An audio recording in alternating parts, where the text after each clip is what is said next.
Hi friends, माझं नाव वैशाली आहे. माझं वय 25 वर्ष आहे. माझ्या लग्नाला 2 वर्ष झाली होती. माझ्या नवऱ्याचं नाव रोहन होतं. तो जिल्ह्याच्या ठिकाणी एका कंपनीचा मॅनेजर होता.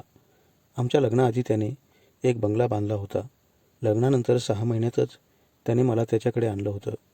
मी एका शहरात राहणारी मुलगी होती आणि दिसायलाही खूप सुंदर होते. यामुळे रोहनने मला पहिल्याच नजरेमध्ये पसंत केलं होतं. लग्नानंतर आम्ही थोड्याच दिवसामध्ये नोकरीच्या ठिकाणी राहायला आल्यामुळे माझे सासू-सासरे थोडे नाराजच होते. त्यांना वाटायचं सूनबाईने आपल्याजवळ कमीत कमी वर्षभर तरी राहावं. पण एवढ्या दिवस मी तिथे राहू शकणार नाही हे माझ्या नवऱ्याला आधीच माहीत होतं. आमच्या त्या शहरामध्ये 2 मजली घर होतं.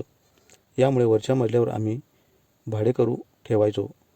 तशी आम्हाला भाडेकरूची अजिबात गरज नव्हती. पण वरचं घर नीट राहावं म्हणून आम्ही ते भाड्याने द्यायचो. काही दिवसापूर्वीच एक कॉलेजला जाणारा मुलगा आमच्याकडे भाडोत्री म्हणून राहायला आला होता. तो खेडेगावातीलच होता, पण तो दिसायला खूप हँडसम होता. मला पाहिल्यापासून त्याने कॉलेजला जाणंच बंद केलं होतं. माझा नवरा सकाळी कामावर गेला की तो वरच्या माळ्यावरून हळूच खाली यायचा आणि माझ्या घरासमोर उभं राहून सारखं माझ्याकडेच पाहायचा. 1-2 दिवस मी त्याच्याकडे दुर्लक्ष केलं, पण त्याचं सततचं माझ्याकडे येणं मला थोडं वेगळंच वाटत होतं. त्याच्या मनात माझ्याविषयी काय होतं हे मला जाणून घ्यायचं होतं. म्हणून एक दिवस मी मुद्दाम बाहेर येऊन थांबले. थोड्या वेळात तो आला आणि मला बाहेर पाहून तो खूपच खुश झाला होता. मी त्याला म्हणाले, सुमित, तू एका खेडेगावातून शिक्षणासाठी या शहरामध्ये आला आहेस, पण तुझं शिक्षणाकडे फारसं लक्ष नाही. मला तू कधीही कॉलेजला जाताना दिसला नाहीस. मी असं त्याला बोलत होते, पण त्याचं माझ्या बोलण्याकडे अजिबात लक्ष नव्हतं.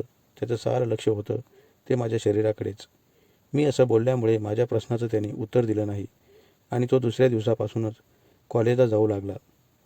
कॉलेजवरून तो दुपारीच घरी यायचा आणि 2-3 वेळा माझ्याकडे चकरा मारायचा. त्याच्या या वागण्यानं मी बारकाईने निरीक्षण करत होती. त्याचं हे वागण्याचं मी बारकाईने निरीक्षण करत होती. याविषयी मी माझ्या नवऱ्याला काहीच सांगितलं नाही.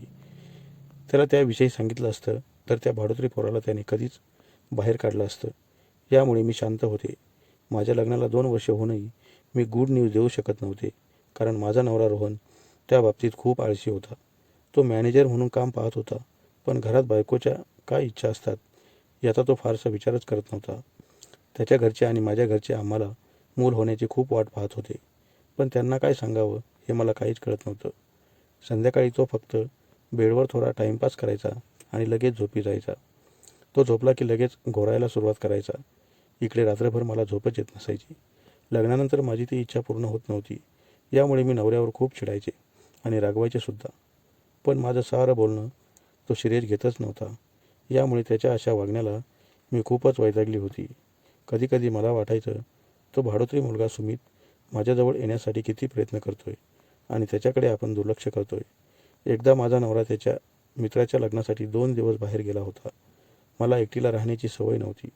भाडोत्री मुलालाही हे माहीत झालं होतं की माझा नवरा काही 2 दिवस येणारच नाही. यामुळे तो घरीच थांबला होता. त्याला वाटायचं, या तरुण वयात आपल्याला एखादी संधी मिळाली तर. त्या मुलाविषयी माझ्या मनात हळूहळू कुतूहल निर्माण झालं होतं, कारण माझी लग्नानंतरची गरज नवरा काही पूर्ण करतच नव्हता. यामुळे हळूहळू मी त्या भाडोत्री मुलाकडे आकर्षित होऊ लागली होती. त्या दिवशी तो खाली आला आणि त्याच्यासमोर फक्त मी माझ्या नवऱ्याचाच विषय काढला. तेव्हा तो लगेच मला म्हणाला, तुम्ही अजिबात घाबरू नका. संध्याकाळी तुम्हाला खूप भीती वाटत असेल तर मी हवं तर तुमच्याकडे झोपण्यासाठी येतो. एकदा माझ्यावर विश्वास ठेवून पहा. तुम्ही मला सतत बोलवाल. त्याच्या या बोलण्याचा अर्थ माझ्या लक्षात आला होता.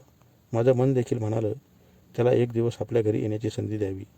मी त्याला हो म्हटल्यावर दिवसभर त्याने झोप काढली आणि अंधार पडताच तो माझ्या घरात आला. तो लवकर आल्यामुळे मी त्याच्यासाठी जेवण बनवले. संध्याकाळी तो जेवण झाल्यानंतर मी झोपण्याची वाट पाहत होता. मी टीव्ही पाहत सोफ्यावर पडले आणि तशीच झोपी गेले. रात्री 11च्या सुमारास तो माझ्याजवळ आला आणि वेगळीच मागणी करू लागला. वयात आल्यामुळे तो भाडोत्री पोरगा अजिबात ऐकायला तयारच नव्हता. तशी माझी लग्नानंतरची इच्छा पूर्णच झाली नव्हती. त्या रात्री आमच्या दोघात बरंच काही घडलं.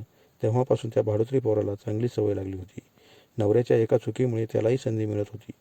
पुढच्या 6 महिन्यात त्याचं कॉलेज संपलं तरी तो भाडोत्री मुलगा आमची रूम सोडायला तयारच नव्हता. शेवटी त्याच्या घरच्यांना आमच्याविषयी त्याच्या मित्रांनी सारं सांगितलं तेव्हा तो भाडोत्री पोराला बळजबरीने माझ्यापासून जावं लागलं. खूप दिवसांनी त्याच्याविषयी माझ्या नवऱ्याला समजल्यावर तो मला काहीच म्हणाला नाही, कारण यामध्ये त्याचीच चूक होती. शेवटी त्याच्या वयात त्या वयात माणसाच्या सर्व गरजा पूर्ण व्हायला पाहिजेत. माणसाकडे धन दौलत तर असावंच लागतं, पण त्यासोबत सर्वात महत्त्वाचं मानसिक शारीरिक भावनिक गरज ओळखून जगायला शिकलं पाहिजे.